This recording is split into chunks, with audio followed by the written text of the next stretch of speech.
Hey guys, been a little while since I've done a video.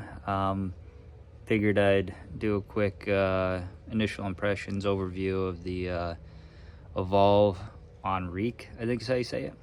I could be killing that name, but I didn't do an unboxing. I'm not going to go over all the specs and everything else because you guys could just look that up online. And when it comes to the unboxing, there really wasn't much to it other than the board was already put together and you just got to pair the remote to it. So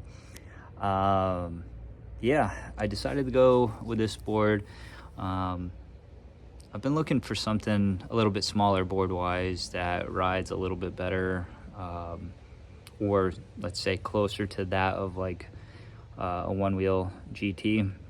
Now this board is definitely as carvy as a GT, however you feel every bump with these urethane wheels. So let me get this camera turned around, do a quick overview of the board. I just hit over 100 miles on it. I'm at 108 miles on it, so I think I can offer a decent opinion on it. Like I said, I'm not going to go over any of the real specs or anything, just a brief overview and just a quick opinion. This will not have any ride video.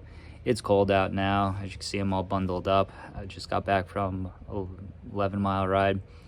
My experience when it comes to mileage on this thing, I've been getting right around 14 miles, 15 miles dead, and I'm a 165-pound rider, and I'm not going super fast. However, I do live in a relatively hilly area, but I do a lot of carving with it, so your mileage may vary. Let me get this thing turned around. All right, so here's the board. I went with the orange wheels that are your middle durometer. I believe the purples are the hardest, and then you have the blue, which is a little softer. So the softer the urethane wheels, the quicker they're gonna wear down on you. But as you can see, the deck's really nice. The grip tape is awesome. Holding up well, 100 miles in. So I like the concaves here in the deck, kind of hold your feet in place a little bit better. Just feels really nice. So let's get it turned up on the side here. Actually, we'll just flip it right over here.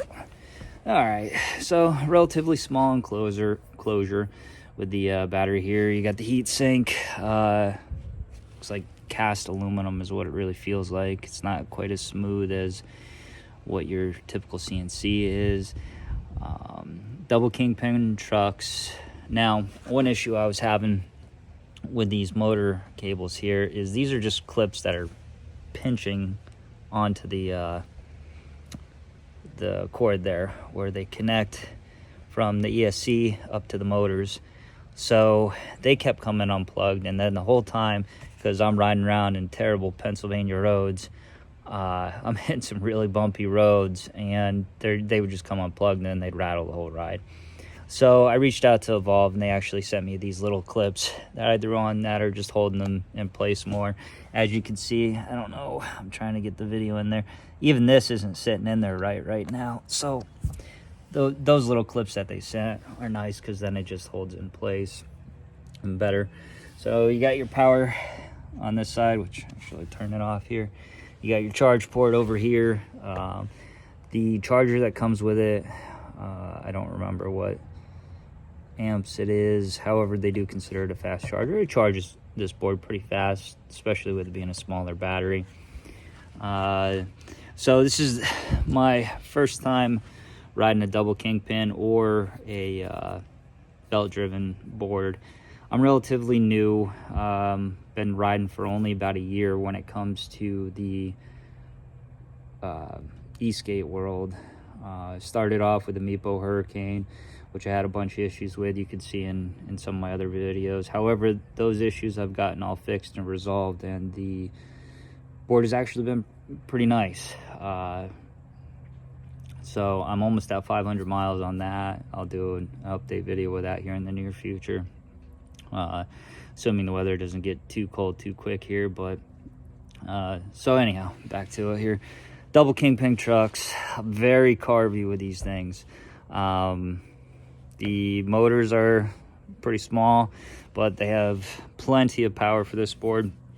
Top speed's 22 miles an hour. I've hit that, and I felt comfortable as long as I'm not carving, but I really don't think you'd want to go much faster than that with these double kingpin trucks. I just don't think it'd be stable enough, especially with how much vibration you get out of these urethane wheels. So the bash guard is nice. You can see it beat it up a little bit here. But no complaints there. It's a nice handle for when you're pulling it around behind you.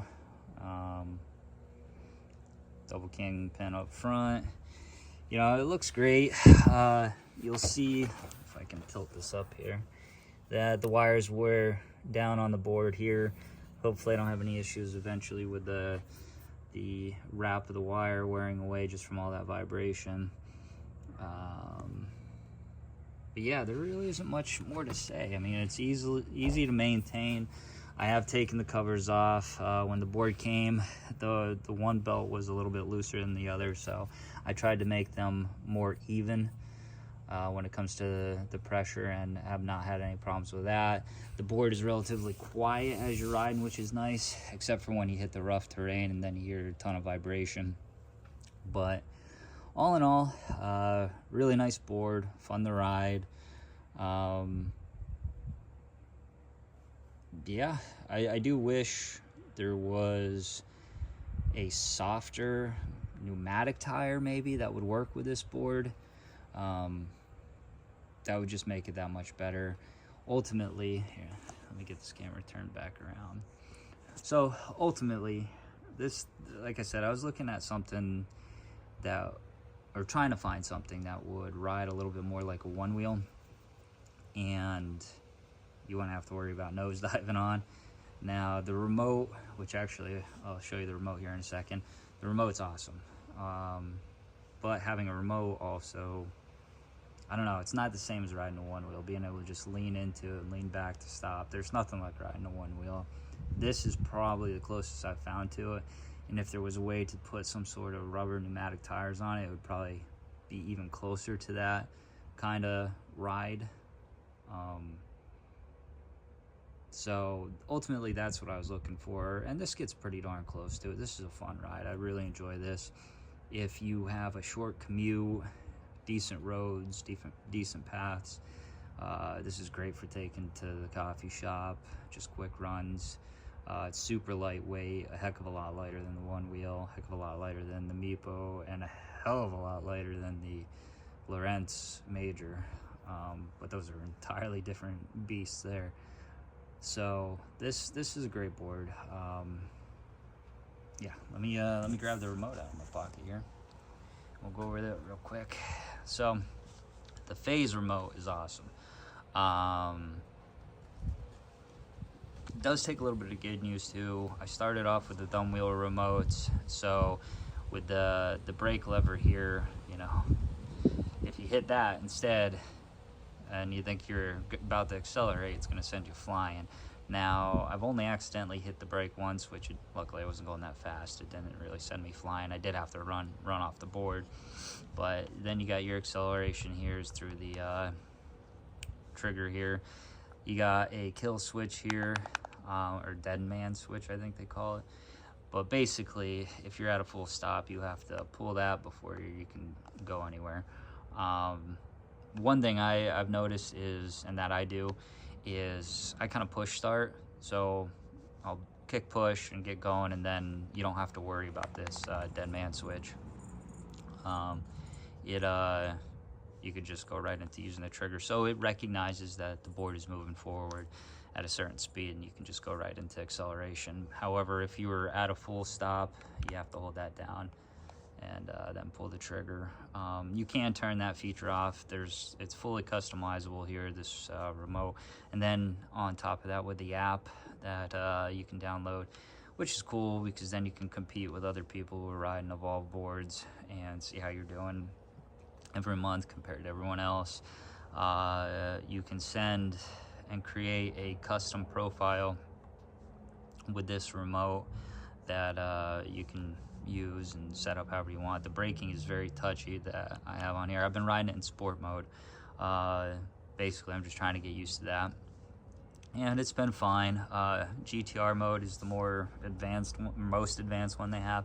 They have a safe mode it starts off with, then you have to hit a button to take it out of safe, and that'll go into the last profile you were in. So then it's got eco mode, which I'm assuming maybe I'd be able to get better mileage out of that. Probably backs down the power to the motors to allow you to get a little more mileage out of it, I would assume. But then you got sport, which gives you a little better acceleration. GTR is really punchy, so I've been staying in sport mode. But you know, this will tell you how many, let's see here if I can bring it up on. It'll tell you how many hours and miles and whatnot. You double press the power button and then it brings you into all your options here. If you go down the rides, and then once you get into the menu, you're hitting the power button once will be your select button. So let me get down to all-time ride, and it's not connected to the board, so it's not showing me the information. So let me connect. There we go. 108 miles, 8 hours. And then to go back, you just double click the dead man switch there, and that'll keep going back. But you can go into your board settings.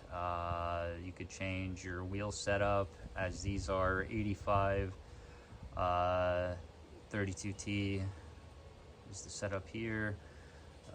It'll tell you your board temps, battery data, so you can see the individual cells, product information, and any warnings.